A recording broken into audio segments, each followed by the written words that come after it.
L'info du Grand Lille en continu. Vincent Vieillard.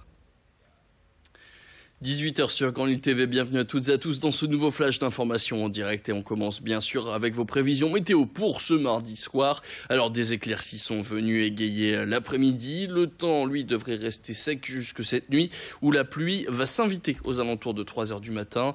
Alors plus de soleil et moins de vent, les températures sont donc de saison, 10 degrés au meilleur de la journée, il fera quelques 5 degrés au plus froid de la nuit. On en reparle après le journal avec les prévisions météo complètes, signées Clotilde de Le Guévac.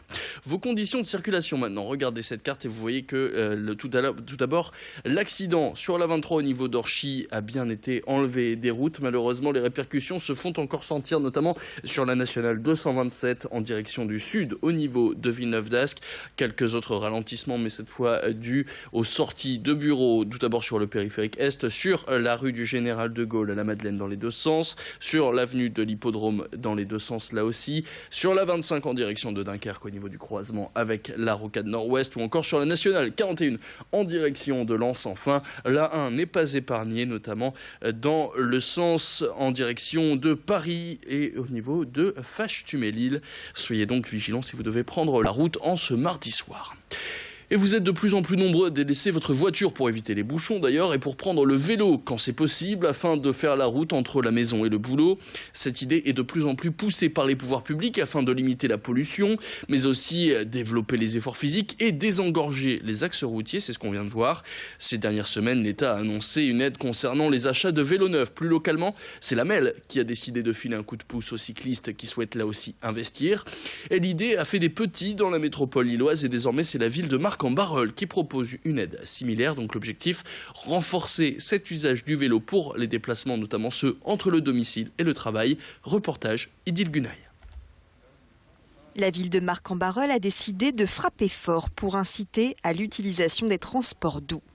À partir du 1er avril, à l'achat d'un vélo, elle apportera une participation à hauteur de 25% du prix total, avec un plafond fixé à 150 € pour un vélo sans assistance électrique et 300 € pour un vélo électrique.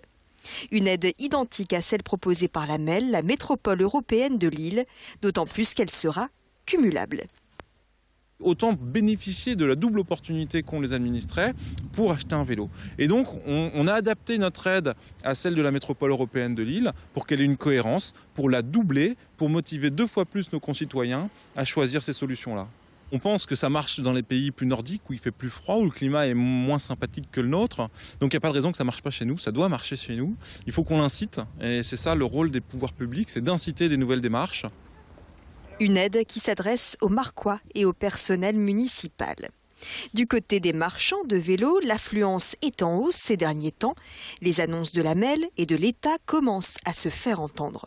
Alors les clients se renseignent et font du repérage. Les boutiques, elles, se préparent à davantage d'allées et venues. Il y a des clients qui ne sont pas au courant encore, hein, donc on leur annonce et on communique là-dessus. On a le document, on leur explique comment ça va fonctionner avec ce document, c'est finalement très très simple. Donc oui, on en parle, des gens nous en parlent, et donc oui, on se prépare, évidemment. Et dans cette boutique, c'est le vélo électrique qui a la cote. Plus confort pour effectuer de longs trajets au quotidien. 100 km de pistes cyclables, c'est le projet de la MEL qui consacre 30 millions d'euros à l'amélioration des infrastructures dédiées aux cyclistes. Le prix à payer pour inciter Lillois et habitants de la métropole à pédaler. Le sport, c'est bien, mais bien manger, c'est mieux. 5 fruits et légumes par jour, je vous rappelle la recommandation officielle. Et si vous n'avez pas le temps d'aller chez votre primeur, voici une astuce et un commerce dernier cri.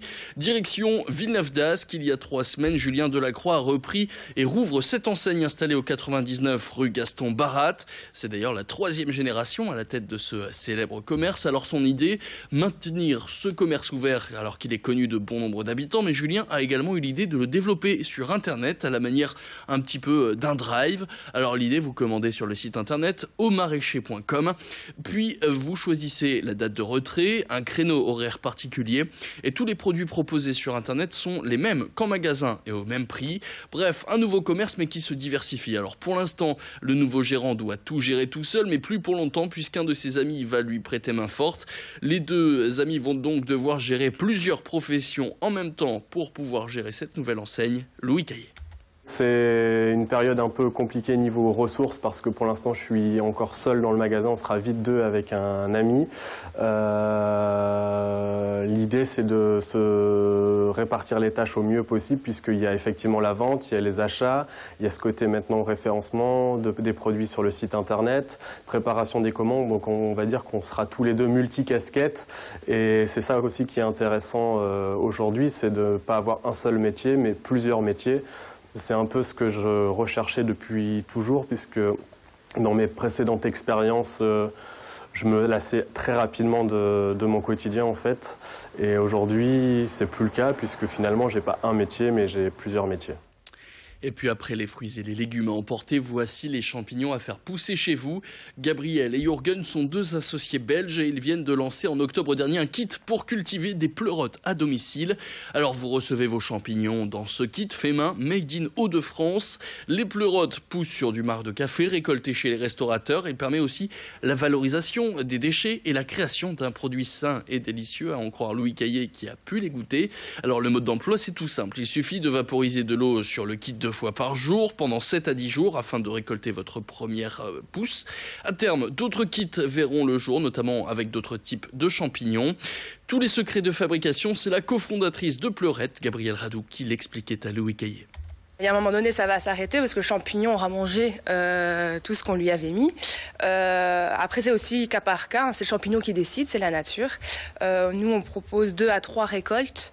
Là, plus ou moins entre 300 et 500 grammes par récolte également. Ça peut aller plus, ça peut être moins. C'est lui qui décide en fait. Hein. C'est simple, c'est la nature, c'est très beau à voir. Et voilà, c'est une très belle aventure aussi. Et puis, en bref, justice, deuxième jour du procès de Redouane Faïd. Ce mardi, la figure du grand banditisme s'était évadée de la prison de Sequedin avec des explosifs le 13 avril 2013 en prenant 4 surveillants en otage. Un procès qui va durer 10 jours. Redouane Faïd risque 10 ans de prison. Aujourd'hui, on a eu le droit à l'étude de la personnalité des complices. Et Redouane Faïd, lui, a été interrogé tout au long de l'après-midi sur les faits. On a notamment appris que les explosifs avaient pu passer par la cuisine et un des surveillants est suspecté d'avoir transmis ces explosifs. Voilà pour l'actu. Tout de suite, la météo Clotilde Le Guévac. Bonne soirée à tous sur Grand Lille TV.